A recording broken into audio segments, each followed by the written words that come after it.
Hello and welcome back to my chess course, and in this section I'm going to teach you how to use your active rook on the 7th rank.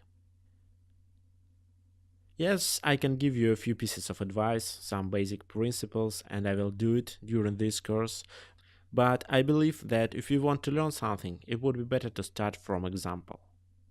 So, in every section you will try to find the solution in all puzzles. How to win the game or make a draw. The first puzzle is pretty simple. Each white and black has a rook and a pawn. However, white is to move and your task is to find a winning plan. And a rook on 7th rank will help you to realize it. Okay, how would you play for white? You may pause this video and think a little bit. If you can't find how to win this position, I will help you and explain everything. You see that white rook cuts off black king.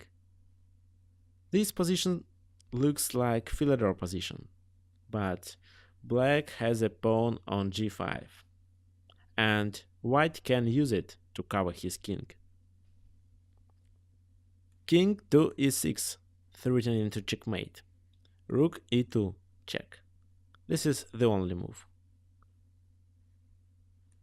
For example, if king d8, then just f7, and nobody stops this pawn.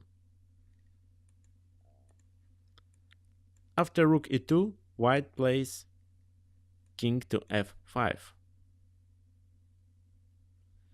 g4. Black tries to sacrifice his pawn to open g-file, what would lead to Philidor position and a draw. But white doesn't want to take this pawn, but plays king to g6. White king has a shelter because of this pawn. Rook f2. f7, check. King to d8. Rook b8, check.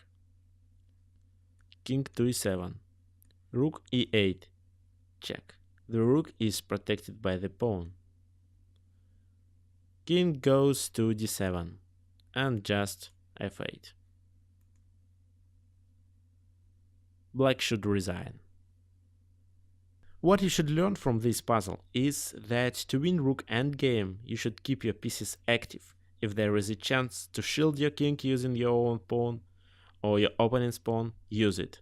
We will continue with the new puzzle in the next lecture. Thank you for your attention.